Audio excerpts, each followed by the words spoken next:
Oh, it was a grand celebration. It was a hall almost as big as this one.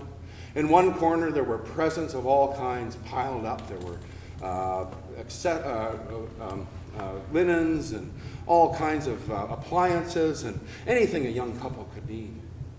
Now, in the other corner, it was a potluck, so everybody had brought food from around the world. All kinds of salmon and beef and chicken and salads and quinoa and tofu from all around the world. So if you had food, if you had presents, what else could you need? Well, music, of course, that's right. So between Bob and Danny, they knew all the best musicians in Calgary. So there was a constant array of people, jazz players, alt country singers, singer-songwriters, blues, anything you wanted. Now, I even decided to get up and play a song. It was kind of a bit of a risk. I mean, I'm not one of those professional type guys, but I just played a really simple song that I knew. It went something like this.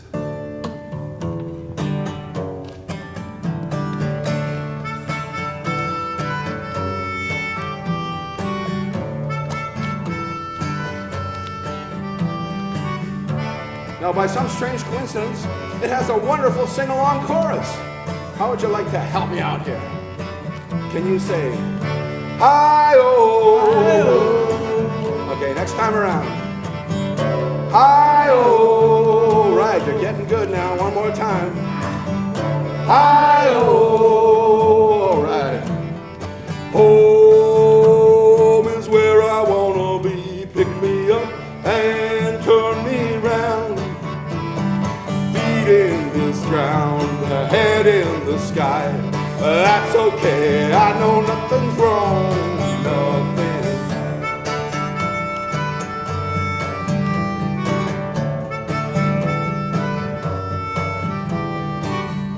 Now, after I got off the stage, well, I didn't think too much of it. I mean, it's just a really simple song, 3 chords over and over again. But Danny, he was ecstatic. He said, oh man, I love that song.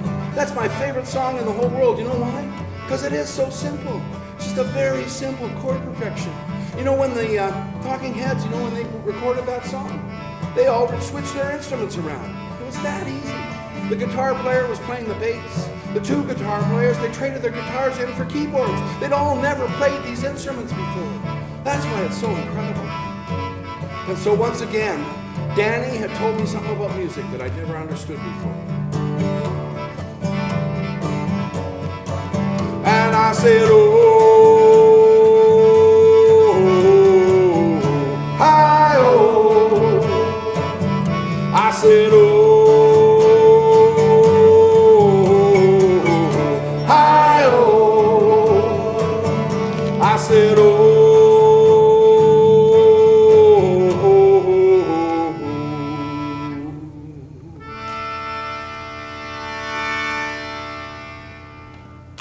And Danny had great news for me that night.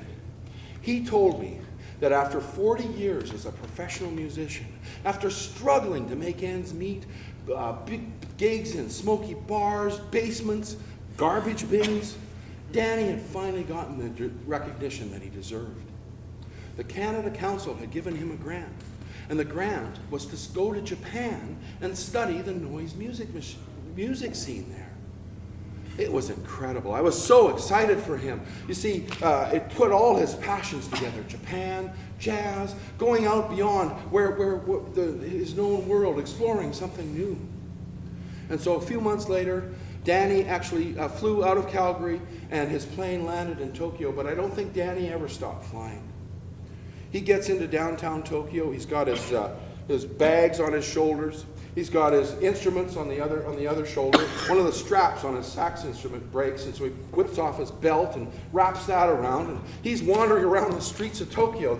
They called him the Electric Hungarian. That was his nickname. The Electric Hungarian in the streets of Tokyo. I don't know what they would have thought of this guy with his pants hanging down on his knees and all these bags on him.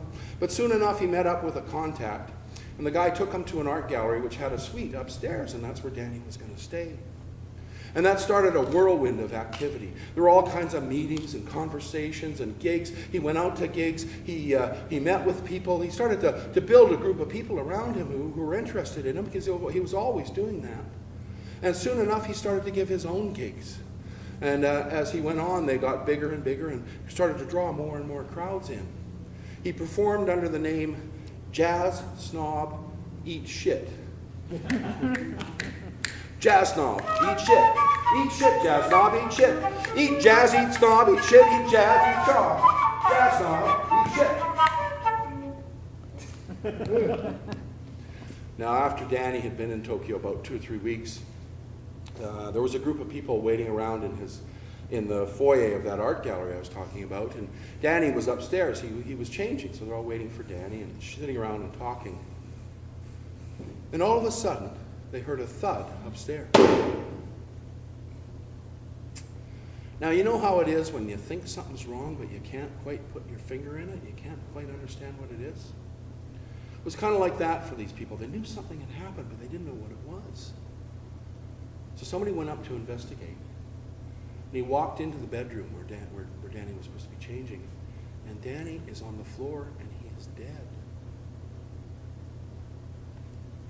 Now, they didn't know what to do.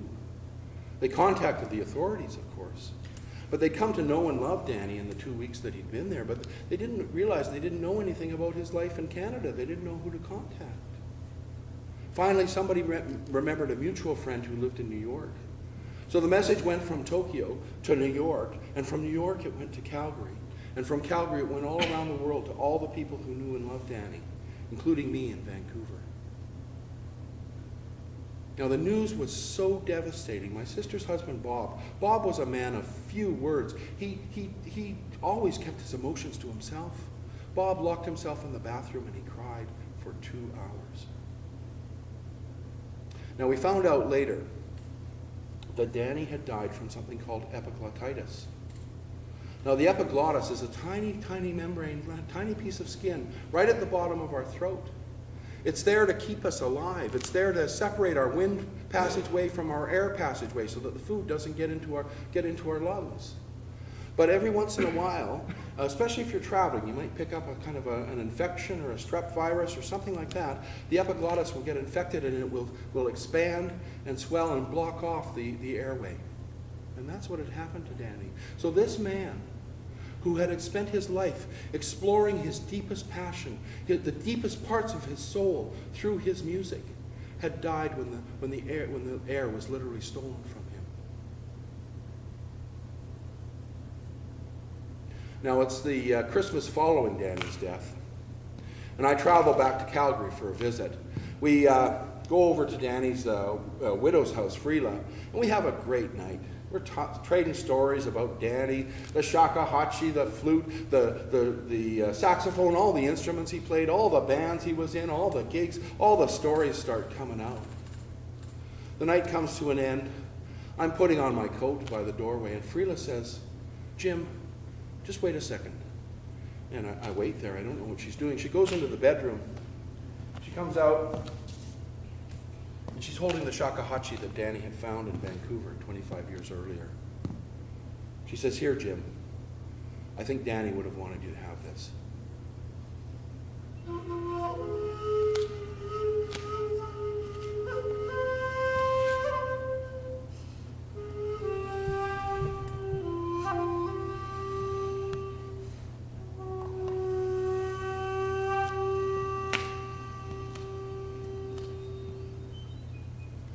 So here I am, just for an instant, for one split second in time, for one brief shining moment, I am flying through the air.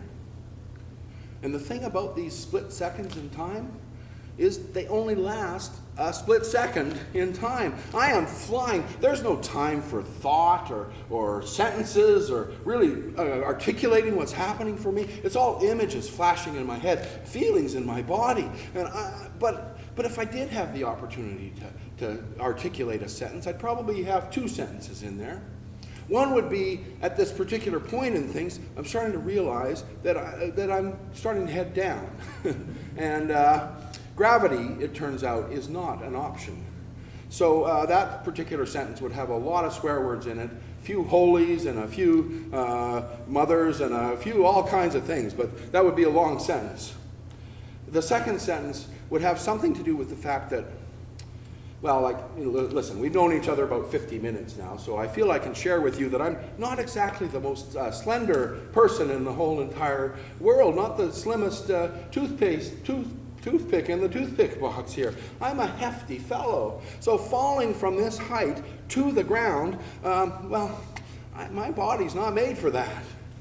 So that sentence would be sort of along those lines, and fortunately I didn't have any chance to articulate that before I did actually hit the ground with a thud. And I rolled once, and I rolled twice, and my legs are flailing around, and I roll a third time, and all of a sudden I'm face down looking at the black asphalt.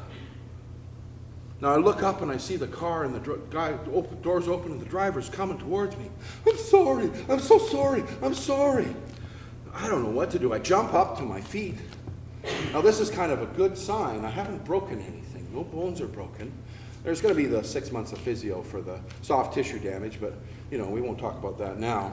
And he's coming at me, and I don't know what to do. I don't know whether to get angry. I don't know whether to confront him. I don't know whether to cry. I'm just standing there stunned, and then all of a sudden I look in his eyes. And I realize that he understands what I'm just starting to understand, which is that if I had been on my bike even a split minute over, even a slight bit over,